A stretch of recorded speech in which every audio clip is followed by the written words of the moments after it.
Hey guys, what's up? Today I'll be ranking every single Falcom JRPG from worst to best, but only the ones that got a console release and of course the ones that got a release outside of Japan. I'll be making two exceptions, but we'll get to those later. In the meantime, let's begin!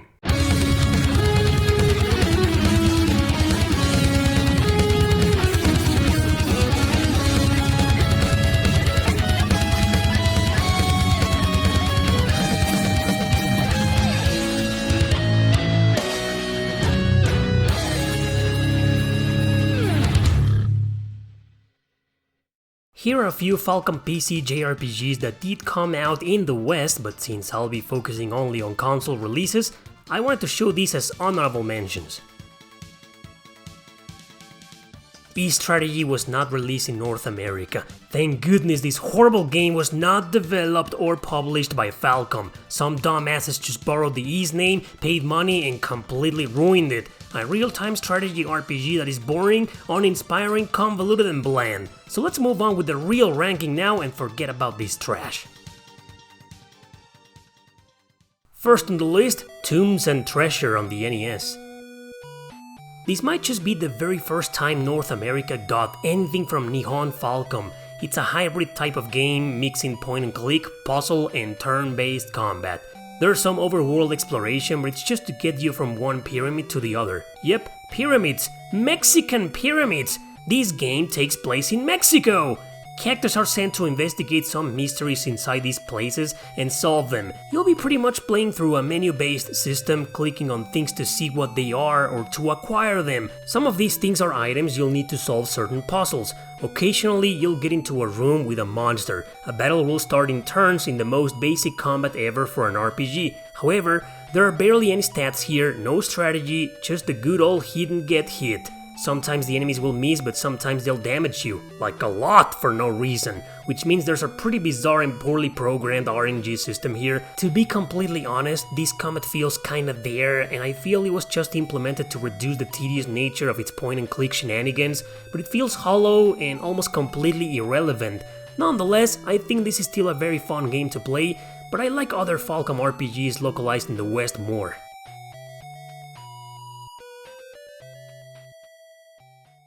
Next up is Brandish. Brandish is a whole series of action RPGs, but we've only got the first one on the Super Nintendo, and of course, its remake on the PSP, digital only. Brandish 2, I think it's fan-translated, but I've never played it. For starters, I'd like to say that the remake on the PSP is much better than the original, so that's the one to go for nowadays. But it's mostly a graphical remake since most of the gameplay mechanics remain the same. New features are there like playing with Della, the main antagonist of the game, but that's about the only highlight. It's a top-down view game, a dungeon crawler basically, where you fight enemies, find treasures, solve puzzles, defeat a boss, rinse and repeat. It is repetitive then, as its whole nature implies pretty much from the beginning. Though I would like to point out that the boss fights are very creative here, and you always need to do something different in them. It's good, it's fun, and I do recommend it as a hidden gem, but I honestly think it's far from being one of the best Falcom RPGs ever made. Next is Dragon Slayer: The Legend of Heroes. Dragon Slayer is also a series that spawned several titles, including the Xanadu games and the very start of the now famous Legend of Heroes franchise. The majority of them still remain exclusive to Japan. This game, however, is the one that I mentioned, the start of the Legend of Heroes. That's right, the first one. And it could have been great had it not been for its abominable encounter rate and its huge spikes between areas.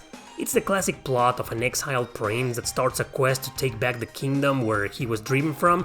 Problem is, after the coup happens, you're out in the overworld, but you won't be able to advance with the main story unless you reach a certain level. So it's a massive grind fest, this one, with high encounter rate and, like I said, nasty spikes here and there. And while the writing is solid, it isn't the best story ever with the best characters, so there's not a lot to keep you going. Maybe the music, which is absolutely amazing here, but that's about it. We only got the TurboGrafx version of this one, so either pay a lot of money to play it or emulate it. Next up is Gurumina: Monsters Adventure. This game is on PC, PSP and 3DS. The PSP version is the only one with a physical release. I guess Falcom wanted to show the world they could make RPGs for kids to increase their audience, maybe? Cause Gurumin is a very silly but rather charming adventure specifically aimed at children.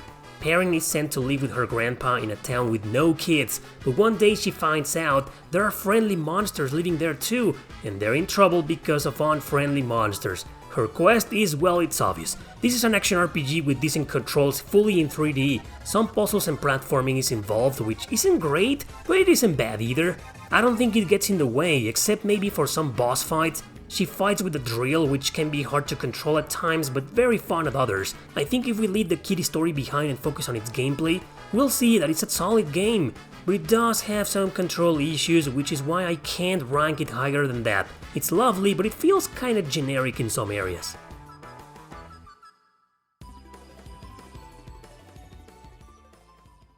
Moving on to Ys 3, Wanderers of Ys. I'll be ranking Ys 3 separately from its remake because it just feels very different, but we'll get to that later. Original Ys 3 is a side-scroller action RPG extremely hard, perhaps the hardest RPG on the Super Nintendo, or Genesis, or TurboGrafx. That's right, this game was released everywhere back then. To be honest, it's a bit outdated because the collision detection with enemies isn't great. Sometimes you need to either crouch or jump or to get as close as you can to attack them. That's also one of the reasons why it's so hard, and not necessarily in a good way.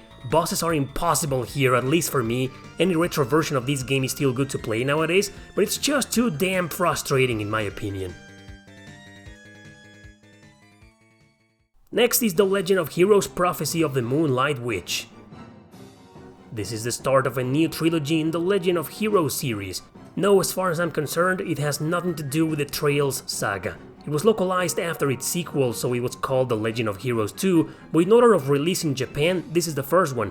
Originally PC games, the PSP versions are technically enhanced ports of them. You play as a couple of innocent peregrines that start a pilgrimage connected to the mysterious Moonlight Witch. This is a pretty generic turn-based RPG. It does have its charming moments and interesting bits, but it's just okay. It doesn't stand out, it's very easy, you beat it in less than 20 hours and pretty much expect the worst from its sequels. Thankfully, they're better. Not a bad game as it's still decent, but yeah, it's just okay.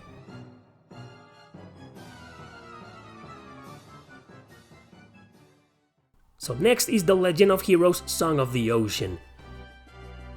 This is the third game in the trilogy. The second one is much better than the others, by the way, we'll get to that one in a bit. Song of the Ocean concludes the saga known as the Gagarv trilogy, because it takes place in the continent with the same name. This one I felt it had a little bit more personality than Prophecy, as it is slightly longer and engaging.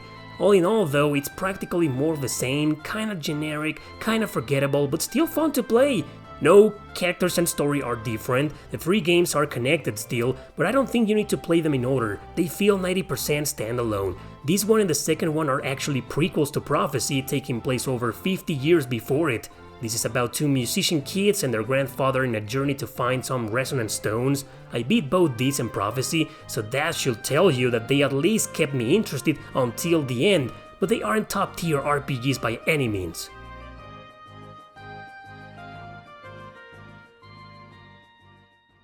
Moving on to Popful Mail. Here's the infamous Working Designs version on the Sega CD. It was released originally on the Super Famicom, later ported here. It's one of the very few JRPGs that are way harder in the West than in Japan. Working Designs used to fiddle with the difficulty a lot with some localizations. Popful Mail was one of them. It's extremely hard, broken, and almost impossible to beat for a regular player. Original versions are fan-translated and they play much better, but since it's such a great game with badass music and a lovely heroine, I'm kinda fond of it. Fond enough to rank it higher than all the previous RPGs in this list. However, this is another hybrid, an action RPG with some Metroidvania elements that plays more like a platformer. The first hours you'll play only as Popful Mail, yeah that's her name, she fights with a sword. Later two more characters will join, a mage and a monster. You can switch to them at any time with the menu, and sometimes it's crucial to win certain boss fights or perform better against some enemies. Lots of hidden villages are there with shops and accessories, every now and then with some funny scenes, dialogue and even side quests. This is a great game, just try going for the fan-translated versions instead.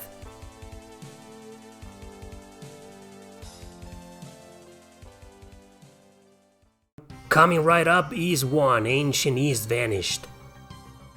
Ys 1 and 2 should be ranked together, but 2 is slightly better than 1, so I'll treat them separately for now. It's basically the same game and story, Ys 2 being merely episode 2 of Ancient East Vanished. Alongside the other Dragon Slayer games we never got, Ys 1 laid the foundation for action RPGs, and it's often considered as the godfather of all. You know it, the classic top-down view game where you bump into enemies to kill them, with brutally hard boss battles and awesome music to keep you going. They're everywhere, retro computer systems, Master System, TurboGrafx, PSP, and even Nintendo DS. My preferred versions of them are the remakes on the PSP, which are the ones I usually recommend.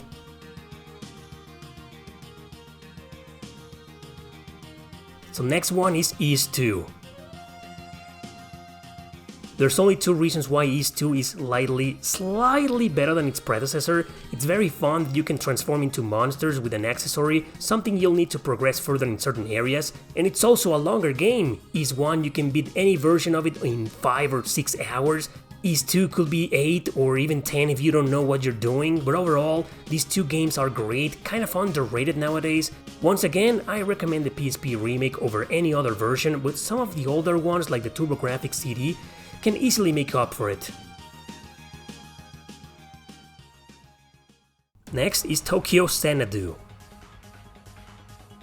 In terms of music, story and characters, I think Ys 1 and 2 are better than Tokyo Xanadu, but Xanadu gets more points because it's a very character-driven game.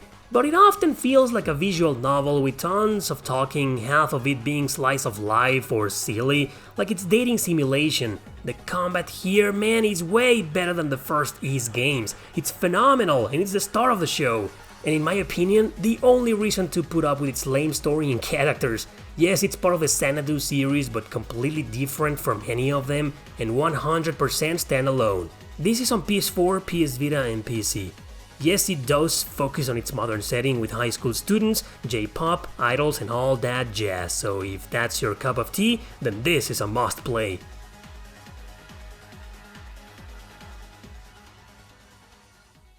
Moving on to The Legend of Heroes: A Tear of Vermilion.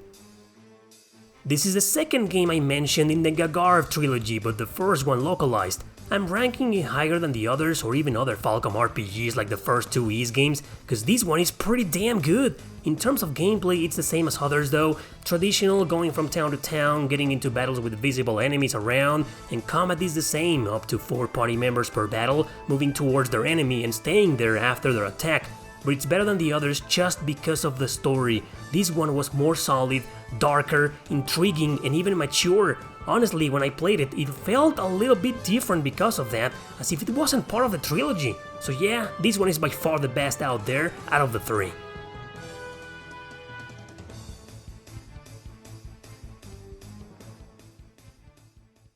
Next one is Ys 6, the Arc of Napish team. Steam, PS2 and PSP for this one. It's somewhat of a revolutionary game in the series, cause it was a great comeback after the fiasco that had been Ys 5. That game never came out of Japan. Napish team reintroduced the full 3D action system. No more bumping or no side-scrolling. It's a really cool game, but there's no easy mode, and it can get really challenging sometimes, which makes it a bit grindy too. Music, as always in most Falcom games, is incredible. Quite short if you know what you're doing and if you're skilled. Can't be longer than 15 hours.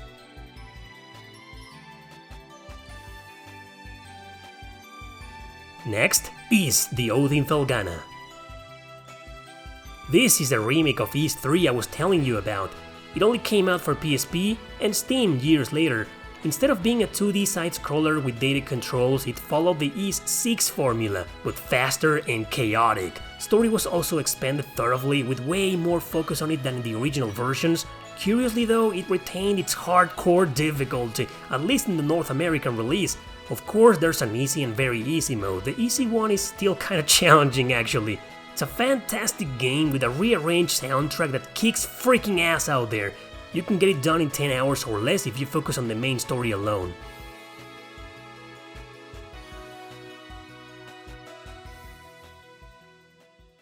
Next is Trails in the Sky, the third.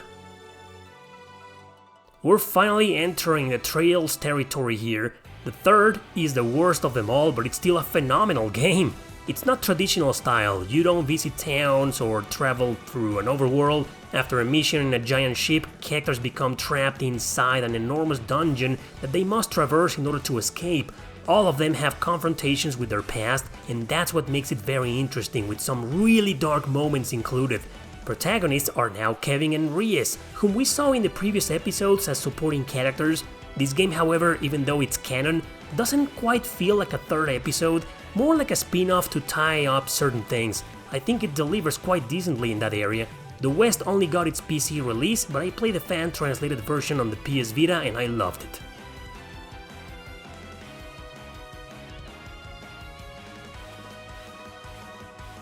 Moving on to Trails of Cold Steel.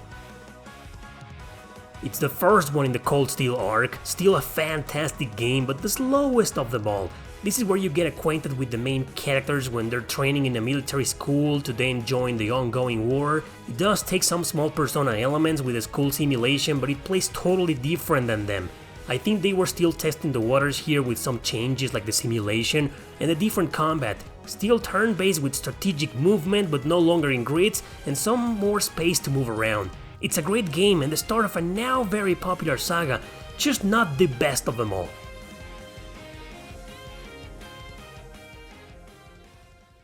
Next is Origin. I ranked Origin higher than Invelgana or Napish because Unica. I love her story, her arc, her personality, her combat. She's pretty much the super fast hack and slash part of the game. Origin is the prequel of the series, and obviously you don't play as Adult Kristen, the redhead. You select either Hugo or Unica, beat it with both and unlock a third guy. Even though Hugo controls different, just shooting magic bullets around, you still traverse the same long-ass tower and fight most of the same bosses. I suggest beating the game with one character and come back sometime later to beat it with the other. Excellent game here, still very challenging but not as frustrating as the other two games.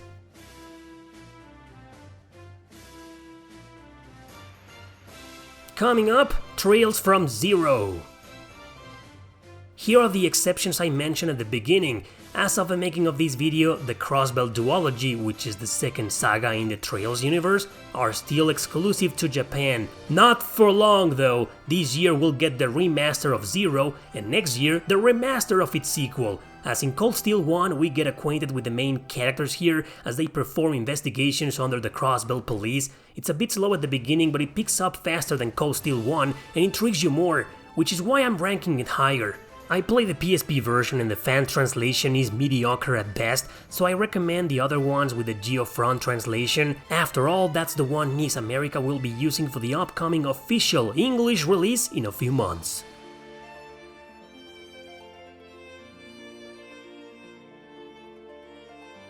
And the next one is Trails from Asher. The second and final game in the Crossbell duology is better, simply because it picks up right after its predecessor and continues masterfully. It's honestly an excellent follow-up, very well written and fun to play. The PSP version that I played had the Geofront translation, and it was much better than the first one. So for this game I can safely recommend all versions available, or you can just wait until next year for its official release on PS4, Switch and PC.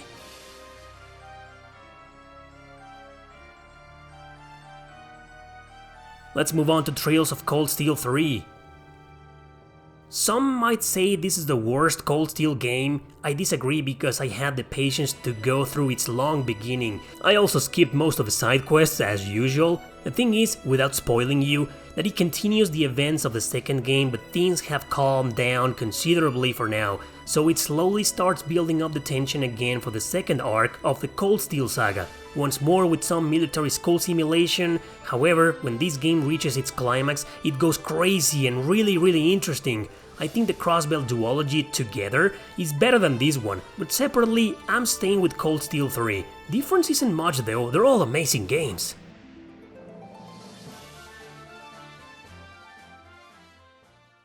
Next is Memories of Salcera. The original Ys 4 had two versions, but it was a freaking mess. Mask of the Sun was developed by Tonkin House and Arc System Works, released on Super Famicom, ported to PS2 and mobile, all versions stayed in Japan. Then Hudson Soft developed the Dawn of Ys, a different version of the same game. this one remained an exclusive for the PC Engine in Japan. So one day Falcom thought the world deserved a true version of Ys 4 developed by them. The result was Memories of Salcera on the Vita, PC, and later enhanced for the PS4. Thank goodness they did this because it turned out to be a really awesome game, one that truly feels definitive and truthful to the adult Christian saga.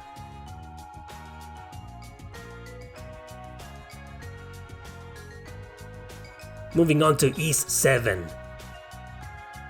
This game is only on PSP and PC. It was a big deal back then when it was first released because Adol finally had party members fighting by his side. Not only that, clicking one button let you switch to one or two of them, each with their own type of attack, strong against some types of enemies. Salcera did the same afterwards. It was fantastic, and it was the Ys game that made me a fan of the series. I'm ranking it this high because of that, but also because it's simply a very good action RPG, almost a masterpiece, and a great entry for beginners as it is balanced and easy to get into.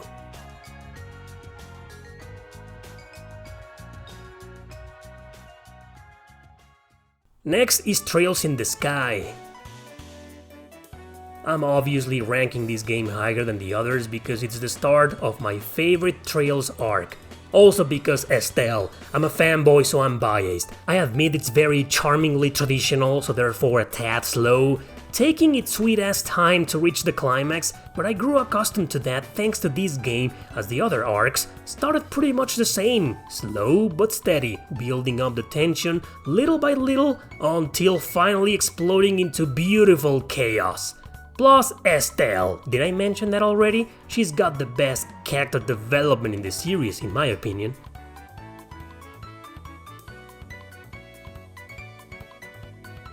Next is Trails of Cold Steel 2. You need to play the first Cold Steel game and reach the end to understand why its sequel is a masterpiece. What a great follow-up. Still a bit slow at first, but nowhere near as slow as every first Trails game. Picks up the pace from the start and it keeps you hooked, as it did at the very end of the first game. It's actually shorter, but it doesn't feel overwhelming as it is very story-focused. We met the characters before, we saw them grow and overcome their weakness, now they're back as badasses ready to kick some ass.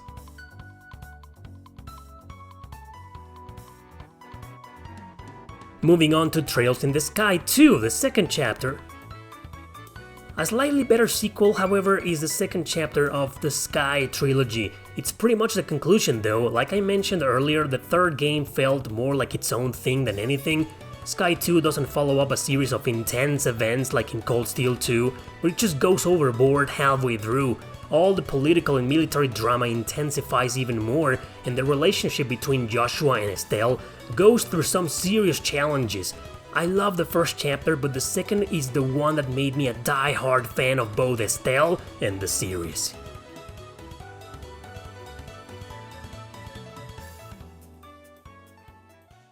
Next is Trails of Cold Steel 4. Take everything I said about the previous two games and multiply it by 2. The result is the fourth game in the Cold Steel arc. Sure, there's a fifth one coming called Trails of Reverie to tie all arcs together strongly, but the saga pretty much concludes with this one. It starts up with the characters from Sky and Crossbell, an entire mission with them, so imagine! Then it goes somewhat slow again like in Cold Steel 3, but it doesn't take long to get back on its feet and embrace you again. Twist after twist, we see a large cast of characters struggle through but succeed. It's an epic final chapter and it's totally the best Trails game, at least for me.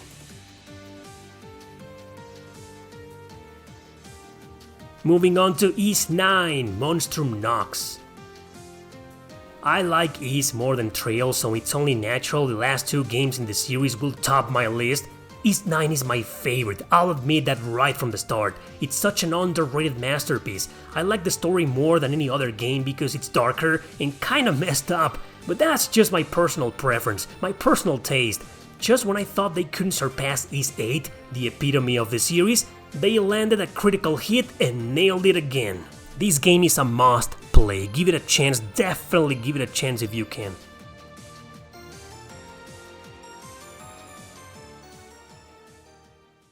And of course, number 1 is 8. Absolutely, Lacrimosa of Donna. This is a masterpiece, and before this excellent masterpiece, all Ys games were pretty much hidden gems, so this game brought back the series to life and pretty much popularized them all. I like Ys 9 a little bit more, but that's just my personal taste. The throne, I gotta give it to Lacrimosa of Donna. Oh yeah.